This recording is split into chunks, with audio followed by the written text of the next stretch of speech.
Hi everyone, today I'm excited to walk you through the pyramid principle. The pyramid principle was first introduced in the 1980s by 𝗵𝗵 who teaches us from a fundamental perspective how to use logic in thinking and communication. I found the introduction to this principle, while simple, pivotal to my own career as a product leader and executive, and I hope it will be for you as well. This 10-minute video will cover the following. First, the challenge. Why do we struggle with communication or solving complex problems? Next, why it matters. Why truly understanding this matters not only for work but for our lives as a whole. Next, logic.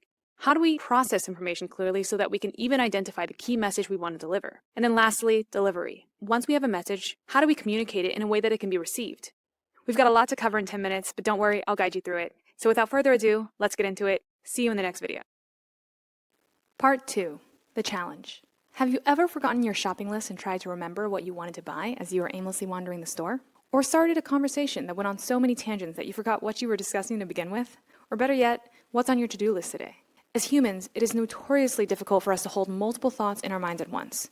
In one of the most cited papers in psychology, cognitive psychologist 𝗵𝗵𝗃 of Harvard University's Department of Psychology argued that the number of objects an average human can hold in working memory is 7 plus or minus 2, or sometimes referred to as the magic law of 7. Imagine the grocery example again. When we look at lists of items over 4 or 5, our minds start to naturally group them into logical categories, such as dairy, fruit, or vegetables. This act of organizing things into groups is what cognitive psychologists will sometimes refer to as chunking, which essentially helps us retain information by reducing the number of items that we need to remember. It works because it gives our mind fewer things to recall. Or, take this jam experiment from 2000, where shoppers were given the chance to sample 26 types of jam or 6 types of jam. Which one do you think led to more sales of jam? You probably guessed it. 30% of people who sampled the jam on the right side bought it. And this makes a lot of sense. Because when there is a lot of information, it is very overwhelming to make a decision.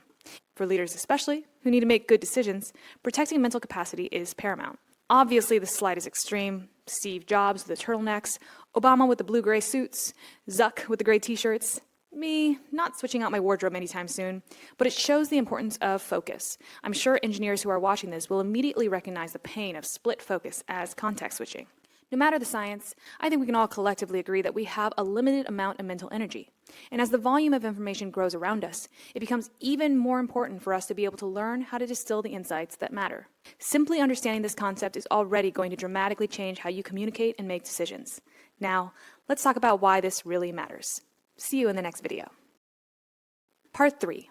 Why does understanding all of this matter? In our last video, we talked a little bit about how limited mental energy can impact our decision-making. However, there are other ways it can manifest.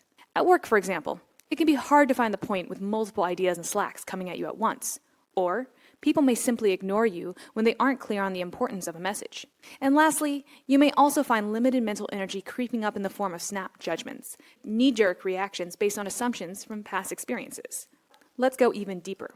Why does understanding all of this really matter? Well, I'll tell you. If you don't complete the picture, your audience will complete it themselves. The subconscious is powerful, always filling in the blank. So, if we don't communicate effectively, other folks will complete the picture with whatever signals they have, and that could be for better or for worse. As a quick example, take this message that came from the book. The speaker is trying to communicate how facial hair has become an accepted part of business life, but the listener is hearing something different. If you need to, you can pause the video to read.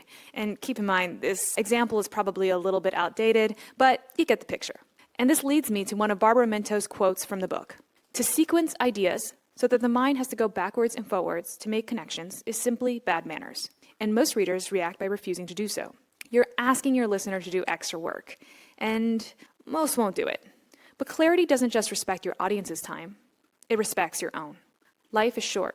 We want to use our time to do stuff that matters.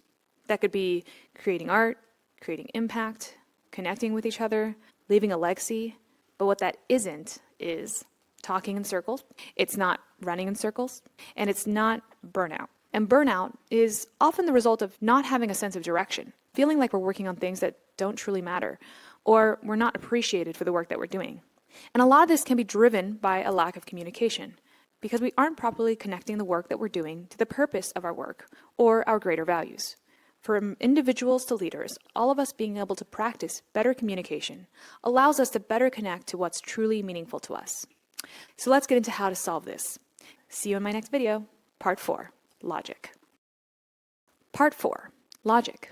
Now that we understand why communication is challenging and why it matters, let's talk a little bit about how we can achieve greater clarity. The first step to communicating clearly is to think clearly. And to think clearly, we need to understand how our ideas connect. The pyramid principle is the art of structuring and communicating logic in a way your audience can easily understand. And what the pyramid principle essentially seeks to do is create horizontal and vertical groupings between ideas so that anything underneath a grouping is a summary of the ideas below, like in the example where you have a department and a set of teams. And then horizontally, any ideas that are on the same layer have a clear logical connection, such as a deductive argument, as shown below, or in the grocery example, where you saw apples and bananas classified under fruit. There's a reason why these ideas are on the same layer versus layers below. Conceptually, there are 4 ways of grouping our logic. 1, deductive reasoning, if this, then that. 2, cause and effect, where things are a direct result of each other. 3, a division of parts, where essentially you're taking a whole and breaking it down into its components.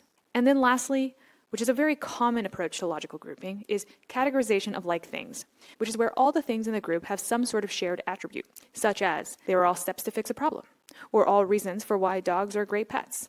Identifying what logic we're using allows us to pressure test our logic to make sure it's complete. Here's an example. Our current approach yields poor launches. As the effect, you can have cause 1, which is the concept, cause 2, the technique, and what's cause 3? You probably guessed it, execution. While execution may not have necessarily contributed to our poor launches, understanding what logic we're using allows us to check the execution, just in case. Here's a quick example pulled from 𝗬𝗵𝗏, who was the former VP of product at Netflix, in his essay on Netflix's strategies back in 2005. It's an example of bottoms-up thinking. Based on the projects they felt were important to complete, they wanted to identify if there was a logical connection tying these projects together. The answer? All of these projects help to make Netflix easier, and identifying this underlying need could help point them to more projects that they might have not previously considered. Here's the last example. If the parent is increased revenue growth, is there anything here that doesn't belong? This one's a bit harder. The answer here is increase the percentage of power users. When you look at the other levers, reduce churn, increase signups, increase revenue per user, each one of these are what the book calls collectively exhaustive and mutually exclusive levers, or MECE. Whereas increased percentage of our power users is an overlapping lever and may touch all 3 of these different areas, the other levers are completely independent. While relevant, the percentage of our power users is a different grouping. To put it simply, the pyramid principle forces you to create clear relationships between your ideas. And in distilling the parent insight that captures the underlying details, you move up levels of abstraction so that you have fewer items that your audience needs to grasp, while making sure that your logical relationships stay complete, all the way to the top of the pyramid, which is your point. One way I like to think about this is essentially you're packaging your information up so that by the time you have your rational recommendation at the very top, you've been able to translate it in a way that's easy for people to carry in their minds. Now that you've learned to synthesize detail to find your parent message, we reach the most important part: what to do at the top of the pyramid in order for someone else to receive it. I'll see you in the next video where we'll talk about the final step, delivery. Part 5, delivery. Okay, so last we left you off, you were delivering a package, synthesizing multiple pieces of information to form your key message, a very important message, no doubt. But now comes the most important part. Ready? Deliver it backwards. While most analysis happens bottoms up, delivering should happen top down. One of the most important things that affected my trajectory as a leader and inflected it upwards was learning this lesson. Of course, I had to learn it the hard way. I'll show you how. It's not about showing the homework. You went on this journey, so your audience didn't have to. You have the work in case they have questions or want a pressure test, but you don't have to lead with the work, and ideally, you shouldn't. So what's the most important rule of communicating top-down? The real answer is to know your audience. The key question to ask yourself when communicating, especially to executives, is, how will my audience receive my information? People are busy, so you have to understand what they care about. You also have to signal to them that you have something new so that their ears perk up and go, okay, cool, tell me more. Next, you have to understand where they are. How looped in are they? What is the situation that you're referring to? What is the goal that you're solving for? How recently have you spoken to them about this? And then lastly, consider what objections that your audience might have. People have a lot of difficulty moving forward in a conversation if they have big concerns up front and they don't think that you're addressing them. They literally will just not be able to listen. It's very important to acknowledge the awareness that you have of any critical objections to start to clear the path and create an openness to say, okay, I'm listening. The beauty of the pyramid approach is that you're delivering the information based on an as-need basis, as your audience is needing it. You start with all they really need to have, which is the intro, the question, and the answer. And you don't necessarily need to go further down unless they need to. If they want to make more investments, they'll keep asking why. And you'll be able to answer these questions for them. It's like talking to ChatGPT. A Q&A format for understanding something based on where they are in the pyramid and if they want to hear more. Finally, know your environment. Are you walking into a receptive crowd? Or are you walking into a challenge? If you're walking into a coliseum, what you want to do is open a dialogue. I'll leave you with one real-life example to finish. And as a disclaimer, I give this example a B+ because the message here is actually quite good to start. Example, executives want to understand the results of an A/B test. But when you look at this message, there's a tad too much detail. All the elements are here. They just could be restructured a bit. So here's the message rewritten for clarity. The intro, question, and answer are the parent package at the top.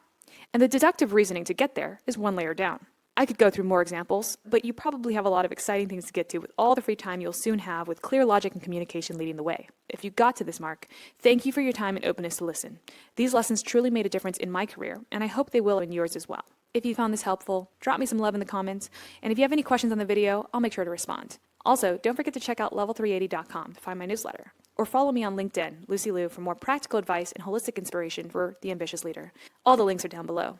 Thanks everyone. Have a great one. Bye.